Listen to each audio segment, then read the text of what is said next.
یہ یہودی اس قبیلے کے سردار شارجہ بن مغیث کے پاس چلے گئے اور اس کا یہ وہم دور کرنے کے لیے کہ مسلمان جادوگر ہیں اسے بہت کچھ کہا، لیکن شارجہ بن مغیث نے تسلیم نہ کیا۔ رات کو یہودیوں کے کہنے پر شارجہ بن مغیث نے ان مہمانوں کی ضیافت کا انتظام باہر کھلے آسمان تلے کیا۔ ان یہودیوں نے اپنے ہاتھوں اپنے میزبانوں کو شراب پلائی۔ شارجہ بن مغیث اور اس کے قبیلے کے چند ایک سرکردہ افراد کو جو شراب پلائی گئی اس میں یہودیوں نے کوئی صفوف سا ملا دیا تھا۔ پھر یہودیوں نے اپنے جادو کے کچھ شعبدے دکھائے۔ یوحوا نے اپنے حسن کا جادو چلایا، اس کا ذریعہ ایک رقص بھی تھا جس میں یہ یہود نے نیم ہرہنہ تھی۔ ناچتے ناچتے ان کے جسموں پر جو ادھورے سے لباس تھے وہ بھی سرک کر زمین پر جا پڑے۔ یہودے اپنے سازندے ساتھ لے گئے تھے۔ اگلے روز جب شارجہ بن مغیث کی آنکھ کھلی تو اسے محسوس ہوا جیسے وہ بڑے ہی حسین خواب سے جاگا ہو۔ اس کے خیالات بدلے ہوئے تھے۔ کچھ دیر بعد وہ پھر اپنے قبیلے کے دوسرے سرداروں کے ساتھ یہودیوں کے پاس بیٹھا تھا۔ یہودنی بھی وہاں موجود تھیں۔ یوحوا کو دیکھ کر وہ بے قابو ہو گیا۔ اس نے لپک کر یوحوا کا بازو پکڑا اور اسے کھینچ کر اپنے پاس بٹھا لیا۔ ضروری نہیں کہ دشمن کو میدان میں للکار کر اسے شکست دی جائے، ایک یہودی نے کہا۔ ہم مسلمانوں کو دوسرے طریقوں سے بھی ختم کر سکتے ہیں، اس کا ایک طریقہ ہم تمہیں بتاتے ہیں۔ خالد کو بتایا گیا کہ ان 6 مسلمانوں کو مدینے سے دھوکے سے لانے کا یہ طریقہ یہودیوں نے بتایا تھا، اور شارجہ بن مغیث نے جو آدمی رسول کریم صلی اللہ علیہ وسلم کے پاس بھیجے تھے ان میں سے ایک یہودی بھی تھا۔ خالد مسلمانوں کو اپنا بدترین دشمن سمجھتا تھا، لیکن اسے یہ غیر جنگی طریقے اچھے نہیں لگتے تھے۔ خالد اپنے گھر گیا، اپنی ایک خادمہ سے کہا کہ وہ یوحوا یہودن کو بلا لائے۔ یوحوا اتنی جلدی اس کے پاس آئی جیسے وہ اس کے بلاوے کے انتظار میں قریب ہی کہیں بیٹھی تھی۔ تم نے مسلمانوں کو کامیابی سے دھوکہ دیا ہے، خالد نے یوحوا سے کہا، اور مغیث کے قبیلے کے لوگ تمہیں جادوگرنی کہنے لگے ہیں، لیکن یہ طریقہ مجھے پسند نہیں آیا۔ میری بات غور سے سنو خالد، تم اپنے قبیلے کے نامور جنگجو ہو، لیکن تم میں عقل کی کمی ہے۔ دشمن کو مارنا ہے، تلوار سے مارو اور اسے تیکھی نظروں سے ہلاک کر دو۔ تیر اور تلوار چلائے بغیر دشمن کو کوئی مجھ جیسی عورت ہی مار سکتی ہے۔ آج 4 برس بعد وہ جب صحرا میں تنہا جا رہا تھا تو یوحوا کی باتیں اسے یاد آ رہی تھیں۔ اس حد تک وہ خوش تھا کہ یہودی ان کے ساتھ تھے، لیکن اسے یہ بھی معلوم تھا کہ یہودیوں کی دوستی میں جہاں مسلمانوں کی دشمنی ہے وہاں ان کے اپنے مفادات بھی ہیں۔ البتہ اس نے یہ تسلیم کر لیا تھا کہ یوحوا اگر جادوگرنی نہیں تو اس کے سراپا میں جادو کا کوئی اثر ضرور ہے۔ خالد کا گھوڑا مدینے کی طرف چلا جا رہا تھا۔ اس کے ذہن میں پھر خبیب بن عدی اور زین بن عدسنہ آ گئے۔ لوگ ان کی بولیاں بڑھ بڑھ کر دے رہے تھے۔ آخر سودا ہو گیا اور قریش کے 2 آدمیوں نے انہیں بہت سے سونے کے عوض خرید لیا۔ یہ دونوں آدمی ان دونوں صحابیوں کو ابو سفیان کے پاس لے گئے۔ ہم نے اپنے عقیدے سے ہٹ کر محمد صلی اللہ علیہ وسلم کے پاس چلے جانے والے ان 2 آدمیوں کو اس لیے خریدا ہے کہ ان اہل قریش کے خون کا انتقام لیں جو احد کے میدان میں مارے گئے تھے۔ انہیں خریدنے والوں نے کہا، ہم انہیں آپ کے حوالے کرتے ہیں، آپ قریش کے سردار و سالار ہیں۔ ہاں، ابو سفیان نے کہا، مکہ کی زمین مسلمانوں کے خون کی پیاسی ہے، ان 2 مسلمانوں کا خون اپنی زمین کو پلا دو۔ لیکن مجھے یاد آ گیا ہے کہ یہ مہینہ جو گزر رہا ہے ہمارے دیوتاؤں عزا اور حبل کا مقدس مہینہ ہے، یہ مہینہ ختم ہو لینے دو۔ اگلے دن انہیں کھلے میدان میں لے جا کر لکڑی کے کھمبوں کے ساتھ باندھ دینا اور مجھے بلا لینا۔ خالد نے جب ابو سفیان کا یہ حکم سنا تو اس کے پاس چلا گیا۔ مجھے آپ کا یہ فیصلہ اچھا نہیں لگا۔ خالد نے ابو سفیان سے کہا، ہم دگنی اور تگنی تعداد میں ہوتے ہوئے اپنی زمین کو مسلمانوں کا خون نہیں پلا سکتے، تو ہمیں حق حاصل نہیں کہ 2 مسلمانوں کو دھوکے سے یہاں لا کر ان کا خون بہایا جائے۔ ابو سفیان، کیا آپ جانتے ہیں کہ مسلمانوں کو دھوکہ دینے والی 3-4 عورتیں تھیں؟ کیا آپ اپنے دشمن سے یہ کہلوانا چاہتے ہیں کہ اہل قریش اب عورتوں کی آڑ میں بیٹھ گئے ہیں؟ خالد، ابو سفیان نے برعب لہجے میں کہا، خبیب اور زید کو میں بھی اتنا ہی اپنے قریب سمجھا کرتا تھا جتنا تم انہیں اپنے قریب سمجھتے تھے۔ تم اب بھی انہیں اپنے قریب سمجھ رہے ہو اور یہ بھول رہے ہو کہ اب یہ ہمارے دشمن ہیں۔ اگر تم انہیں آزاد کرانا چاہتے ہو تو لاؤ، اس سے 2 گنا سونا لے آؤ اور ان دونوں کو لے جاؤ۔ پردے کے پیچھے سے ایک گرجدار نسوانی آواز آئی۔ یہ ابو سفیان کی بیوی ہند کی آواز تھی۔ اس نے غصے سے لرزتی ہوئی آواز میں کہا، حمزہ کا کلیجہ چبا کر بھی میرے سینے میں انتقام کی آگ سرد نہیں ہوئی ہے۔ اگر ساری دنیا کا سونا بھی میرے آگے لا رکھو گے تو بھی میں ان 2 مسلمانوں کو آزاد نہیں کروں گی۔ ابو سفیان، خالد نے کہا، اگر میری بیوی میری بات کے درمیان یوں بولتی تو میں اس کی زبان کھینچ لیتا۔ تم اپنی بیوی کی زبان کھینچ سکتے ہو، ہند کی آواز آئی۔ تمہارا باپ نہیں مارا گیا تھا تمہارا کوئی بیٹا نہیں مارا گیا تھا اور تمہارا چچا بھی نہیں مارا گیا۔ ایک بھائی قید ہوا تھا اور تم مسلمانوں کے پاس جا کر منہ مانگا فدیہ دے کر اپنے بھائی کو چھڑا لائے۔ آگ جو میرے سینے میں جل رہی ہے تم اس کی تپش سے نہ آشنا ہو۔ خالد نے ابو سفیان کی طرف دیکھا۔ ابو سفیان کے چہرے پر جہاں مردانہ جاہو جلال اور ایک جنگجو سردار کا تاثر تھا، وہاں ایک خاوند کی بے بسی کی جھلک بھی تھی۔ ہاں خالد، ابو سفیان نے کہا، جس کے دل پر چوٹ پڑتی ہے اس کے خیالات تم سے بہت مختلف ہوتے ہیں۔ کسی کو اپنا دشمن کہنا کچھ اور بات ہے، لیکن اپنے دشمن کو اپنے کسی عزیز کا خون بخش دینا بڑی ہی ناممکن بات ہے۔ تم کس کس کو قائل کرو گے کہ وہ ان دو مسلمانوں کی جان بخشی کر دیں؟ تم جاؤ خالد، ان دو مسلمانوں کو اپنے قبیلے کے رحم و کرم پر چھوڑ دو۔ خالد خاموشی سے واپس چلا گیا۔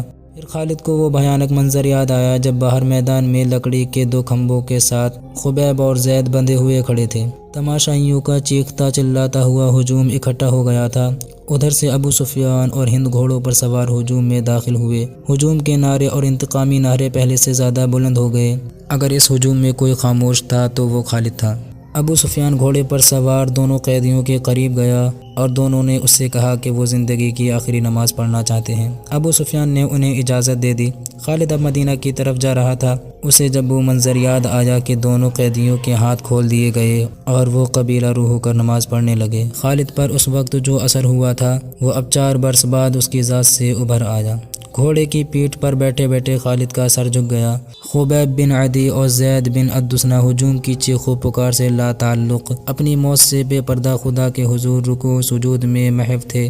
انہوں نے نہایت اطمینان سے نماز پڑھی، دعا کے لیے ہاتھ اٹھائے۔ کوئی نہیں بتا سکتا، تاریخ بھی خاموش ہے کہ انہوں نے خدا سے کیا دعا مانگی۔ انہوں نے خدا سے یہ نہیں کہا ہوگا کہ دشمن انہیں آزاد کر دے۔ وہ اٹھے اور خود ہی لکڑی کے کھمبوں کے ساتھ پیٹھیں لگا کر کھڑے ہو گئے۔ او بدقسمت انسانوں، ابو سفیان نے بڑی بلند آواز سے خبیب اور زید سے کہا، تمہاری قسمت اور زندگی میرے ہاتھ میں ہے۔ اپنی زبانوں سے کہہ دو کہ ہم اسلام کو ترک کرتے ہیں اور اب ہم اہل قریش میں سے ہیں اور 360 بتوں کو برحق مانتے ہیں۔ یہ اعلان کرو اور اپنی زندگیاں مجھ سے واپس لو، اگر نہیں تو موت کو گلے لگاؤ۔ یہ بھی سوچ لو کہ تمہاری موت آسان نہیں ہوگی۔ اے باطل کے پجاری ابو سفیان، زید کی آواز گرجی، ہم لعنت بھیجتے ہیں پتھر کے ان بتوں پر جو اپنے اوپر بیٹھی ہوئی مکھی کو بھی نہیں اڑا سکتے۔ ہم لعنت بھیجتے ہیں عزا اور حبل پر جو تمہیں اگلے جہاں دوزخ کی آگ میں پھینکیں گے۔ ہم پجاری ہیں اس ایک اللہ کے جو رحمان اور رحیم ہے، اور ہم عاشق ہیں محمد صلی اللہ علیہ وسلم کے جو اللہ کے رسول ہیں۔ میرا رستہ وہی ہے جو زید نے تمہیں دکھا دیا ہے۔ خبیب نے بلند آواز سے کہا، اے اہل مکہ، سچا وہی ہے جس کے نام پر ہم قربان ہو رہے ہیں۔ ہمیں نئی زندگی ملے گی جو اس زندگی سے بہت زیادہ حسین اور مقدس ہوگی۔ باندھ دو انہیں ان کھمبوں کے ساتھ۔ ابو سفیان نے حکم دیا۔ یہ موت کا ذائقہ چکھنے کے مشتاق ہیں۔ دونوں کے ہاتھ پیچھے کر کے کھمبوں کے ساتھ جکڑ دیے گئے۔ ابو سفیان نے گھوڑا موڑا اور ہجوم کی طرف آیا۔ عزا اور حبل کی قسم، ابو سفیان نے بلند آواز سے ہجوم سے کہا، میں نے اپنے قبیلے میں کوئی بھی ایسا نہیں دیکھا جو اپنے سردار پر اس محبت اور ایثار سے جان قربان کرنے کے لیے تیار ہو جس طرح محمد صلی اللہ علیہ وسلم کے پیروکار اس کے نام پر فدا ہوتے ہیں۔ ہند اپنے گھوڑے پر سوار کچھ دور کھڑی تھی۔ اس کے قریب اس کے چند ایک غلام کھڑے تھے۔ ایک غلام نے اپنے آقا کو خوش کرنے کے لیے جوش کا ایسا مظاہرہ کیا کہ برچی تان کر دونوں قیدیوں کی طرف کسی کے حکم کے بغیر بڑی تیز دوڑا اور کھمبے سے بندھے زید کے سینے پر برچی کا اتنا زوردار وار کیا کہ برچی کے اندر زید کی پیٹھ سے باہر نکل گئی۔ زید بن الدسنہ فوراً شہید ہو گئے۔ اس غلام نے سینہ تان کر ہجوم کی طرف خراج تحسین کی توقع پر دیکھا، لیکن ہجوم کچھ اور ہی قسم کا شور بلند کرنے لگا۔ تماشائی کہتے تھے کہ یہ کوئی تماشا نہیں ہوا، یہ مسلمان اتنی آسان موت کے قابل نہیں، ہمیں کوئی تماشا دکھاؤ، قتل کر دو اس غلام کو جس نے ایک مسلمان پر اتنا رحم کیا کہ اسے اتنی جلدی مار ڈالا۔ ہند نے دبی آواز میں کہا۔ کئی آدمی تلواریں اور برچیاں لہراتے اس غلام کی طرف دوڑے، لیکن بہت سے آدمی دوڑ کر ان آدمیوں اور غلاموں کے درمیان آ گئے۔ خبردار، پیچھے کھڑے رہو، ایک آدمی نے جو گھوڑے پر سوار تھا للکار کر کہا۔ عربی خون اتنا بزدل نہیں کہ 2 آدمیوں کو باندھ کر مارنے کے لیے قریش کا پورا قبیلہ کھڑا ہو گیا ہے۔ خدا کی قسم، ابو سفیان کی جگہ اگر میں ہوتا تو ان دونوں آدمیوں کو آزاد کر دیتا۔ یہ ہمارا خون ہے اور یہ ہمارے مہمان ہیں، ہم ان سے میدان جنگ میں لڑیں گے۔ یہ خالد تھا۔ یہ ٹھیک کہتا ہے۔ ہجوم میں سے کئی آوازیں سنائی دیں۔ دشمن کو باندھ کر مارنا عرب کی روایت کے خلاف ہے۔ تماشائیوں کے ہجوم میں سے بے شمار آوازیں ایسی سنائی دے رہی تھیں جو کہتی تھی کہ ہم تماشا دیکھیں گے۔ ہم دشمن کو اس طرح ماریں گے کہ وہ مر مر کر جئیں۔ تھوڑی دیر بعد تماشائیوں کا ہجوم دو حصوں میں بٹ گیا کہ ایک گروہ خبیب کے قتل کے خلاف تھا، اسے وہ عرب کی روایتی بہادری کے منافی سمجھتا تھا، اور دوسرا گروہ خبیب کو تڑپا تڑپا کر مارنے کے نعرے لگا رہا تھا۔ خالد نے جب اہل مکہ کو اور دور دور سے آئے ہوئے تماشائیوں کو اس طرح ایک دوسرے کے خلاف نعرے لگاتے دیکھا تو وہ دوڑتا ہوا ابو سفیان تک گیا۔ دیکھ لو ابو سفیان، خالد نے کہا، دیکھ لیں یہاں میرے کتنے حامی ہیں، ایک کو مار دیا ہے دوسرے کو چھوڑ دیں ورنہ اہل قریش آپس میں ٹکرا جائیں گے۔ ہند نے خالد کو ابو سفیان کے پاس کھڑے دیکھا تو وہ سمجھ گئی کہ خالد بھی خبیب کی رہائی کا حامی ہے۔ ہند نے گھوڑے کو ایڑ لگائی اور ان دونوں کے پاس جا پہنچی۔ خالد، ہند نے سخت بھفری ہوئی آواز میں کہا، میں جانتی ہوں تم کیا چاہتے ہو، کیا تم ابو سفیان کو اپنا سردار نہیں مانتے؟ اگر نہیں تو یہاں سے چلے جاؤ، میں نے جو سوچا ہے وہ ہو کر رہے گا۔ خالد، ابو سفیان نے کہا، اگر تم سمجھتے ہو کہ میرا حکم اور میرے ارادے صحیح نہیں تو بھی مجھے ان پر عمل کرنے دو۔ اگر میں نے اپنا حکم واپس لے لیا تو یہ میری کمزوری ہوگی، پھر لوگ میرے ہر حکم پر یہ توقع رکھیں گے کہ میں اپنا حکم واپس لے لوں۔ خالد کو آج مدینے کے راستے میں یاد آ رہا تھا اور اسے افسوس ہو رہا تھا کہ اس نے ابو سفیان کا حکم مان لیا تھا۔ خالد کی خوبیوں میں سے سب سے بڑی خوبی نظم و نسق اور اپنے سردار کی اطاعت تھی۔ اس نے اپنے سینے پر پتھر رکھ کر صرف اس لیے ابو سفیان کا حکم مان لیا تھا کہ اہل قریش میں حکم عدولی کی روایت قائم نہ ہو۔ ابو سفیان نے دو گروہ میں بٹے ہوئے تماشائیوں سے بلند آواز میں کہا، اگر آج یہاں دو مسلمانوں کے قتل پر ہم یوں بٹ گئے تو ہم میدان جنگ میں بھی کسی نہ کسی مسئلے پر بٹ جائیں گے اور فتح تمہارے دشمن کی ہوگی۔ اگر اپنے سردار کی اطاعت سے یوں انحراف کرو گے تو تمہارا انجام بہت برا ہوگا۔ ہجوم کا شور و غل کم ہو گیا، لیکن خالد نے دیکھا کہ اہل مکہ کے کئی ایک سردار چہروں پر نفرت کے آثار لیے واپس گھروں کو جا رہے تھے۔ انہیں دیکھ کر بہت سے لوگ بھی جو تماشا دیکھنے آئے تھے واپس چلے گئے۔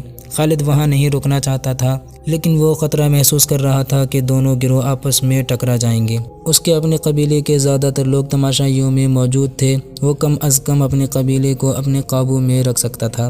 ہند نے تماشے کا پورا انتظام کر رکھا تھا۔ اس کے اشارے پر 40 کم سن لڑکے جن کے ہاتھوں میں برچیاں تھیں دوڑتے اور چیختے چلاتے ہوئے تماشائیوں میں سے نکلے اور خبیب کے ارد گرد ناچنے اور چیخنے چلانے لگے۔ وہ 4 لڑکے برچیاں تانے ہوئے خبیب تک جاتے اور دوڑ کر خبیب پر وار کرتے تھے، لیکن خبیب کو گزند پہنچائے بغیر ہاتھ روک لیتے۔ خبیب بدکتے اور نعرے لگاتے تھے، میرا خدا سچا ہے اور محمد صلی اللہ علیہ وسلم خدا کے رسول ہیں۔ چند اور لڑکے اس طرح برچیاں تان کر ان پر حلہ بولتے جیسے خبیب کے جسم کو چھلنی کر دیں گے، لیکن وار کر کے وار روک لیتے۔ خبیب کے بدکنے پر تماشائیوں کا ہجوم داد و تحسین کے نعرے اور قہقہے لگاتا۔ لڑکوں کا یہ کھیل کچھ دیر جاری رہا، اس کے بعد لڑکوں نے یہ طریقہ اختیار کیا کہ برچھی کا وار بڑی زور سے کرتے، لیکن خبیب کے جسم پر اتنا سا وار لگتا کہ برچھیوں کی انیاں کھال میں ذرا سے اتر کر پیچھے جاتیں۔ بہت دیر تک یہی کھیل چلتا رہا۔ تماشائی داد و تحسین کے نعرے اور خبیب اللہ اکبر اور محمد رسول اللہ صلی اللہ علیہ وسلم کے نعرے بلند کرتے رہے۔ خبیب کے کپڑے خون سے لال ہو چکے تھے۔ ابو جہل کا بیٹا اکرمہ ہاتھ میں برچھی لیے ان لڑکوں کے پاس جا پہنچا اور انہیں ہدایات جاری کرنے لگا۔